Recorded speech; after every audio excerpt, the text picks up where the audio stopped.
Hello everyone.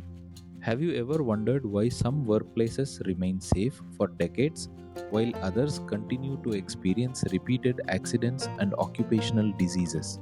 The answer lies in building safety through a well designed system rather than relying on individual workers alone. In this video, let us understand the engineered safety blueprint and how medical measures, engineering controls, and legislation work together to prevent occupational diseases. Occupational safety is not achieved through a single intervention. It is built on three interconnected pillars. The first pillar is medical measures, which focus on the health of the worker.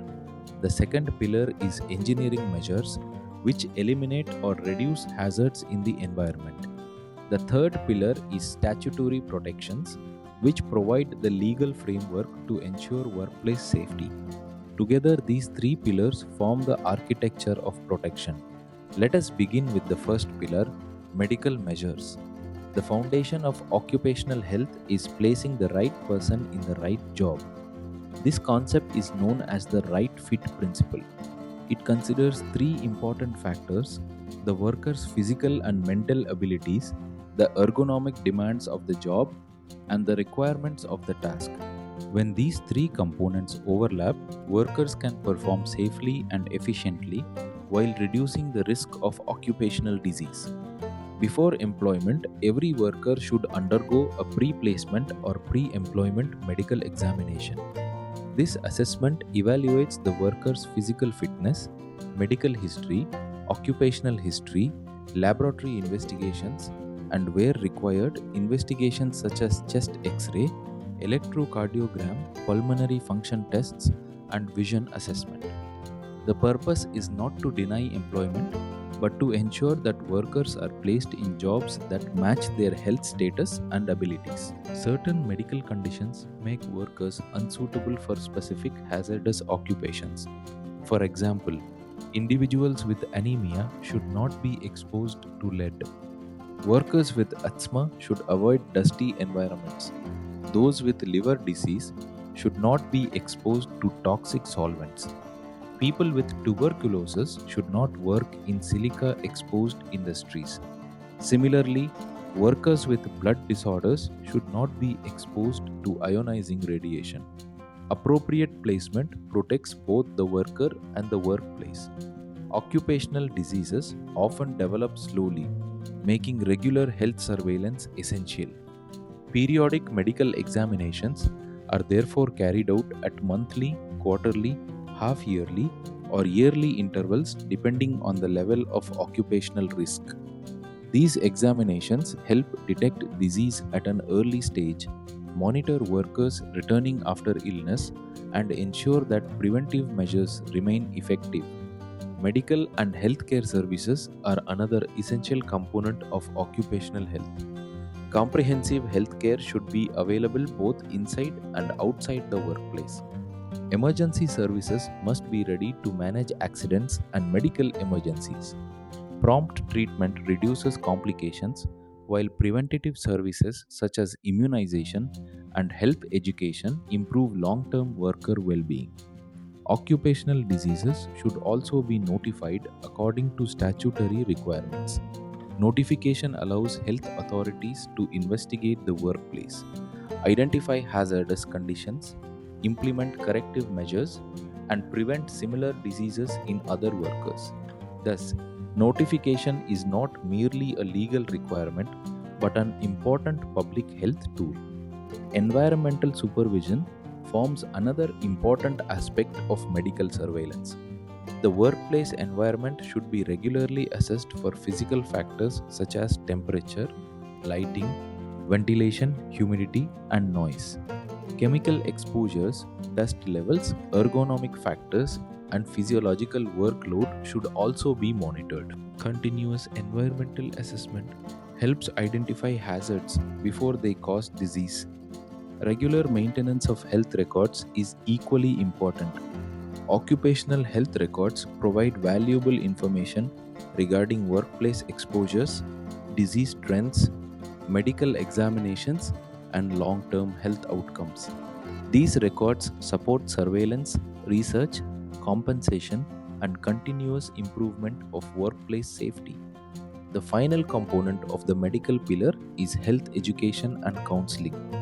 Workers should receive education even before entering the workplace. They should understand occupational hazards, safe work practices, correct use of personal protective equipment, personal hygiene, and healthy lifestyle practices. Continuous education empowers workers to actively participate in maintaining a safe work environment. The second major pillar is engineering measures.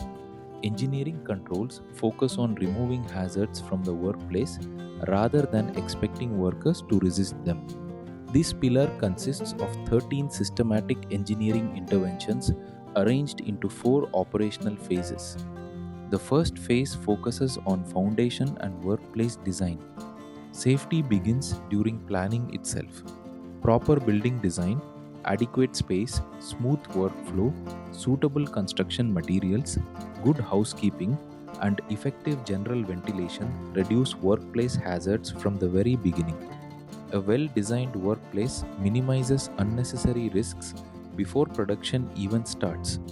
The second phase focuses on process optimization. Mechanization reduces direct contact between workers and hazardous processes.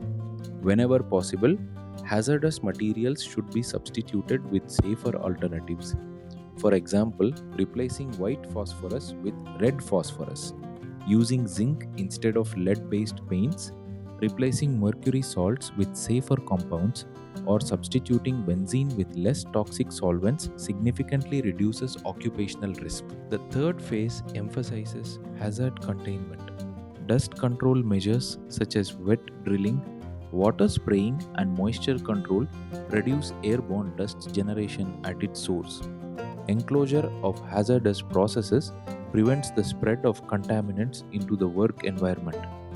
Isolation separates hazardous operations from other work areas, protecting workers who are not directly involved. Local exhaust ventilation captures dust, fumes, vapors, and gases close to their source before they reach workers, making it one of the most effective engineering controls. The final engineering phase focuses on intelligence and continuous evolution. Environmental monitoring measures workplace hazards regularly.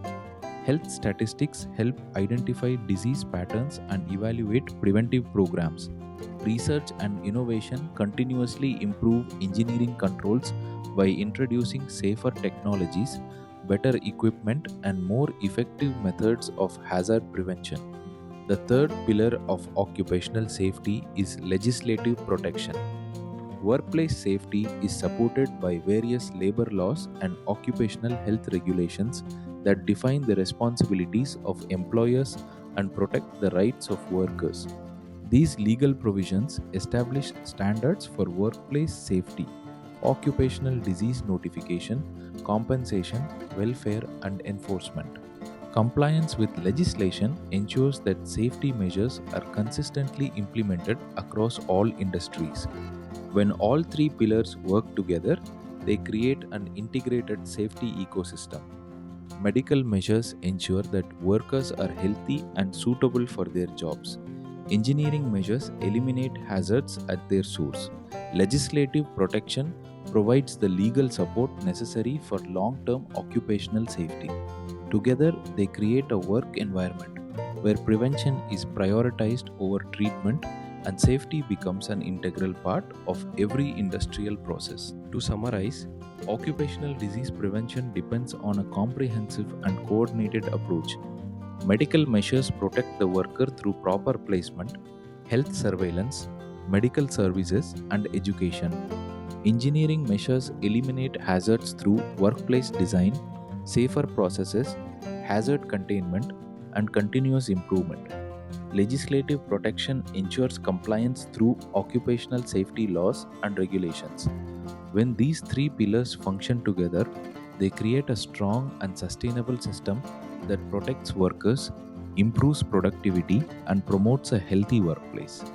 If this helped you understand the engineered safety blueprint more clearly, please like, subscribe for more easy to understand public health and epidemiology videos.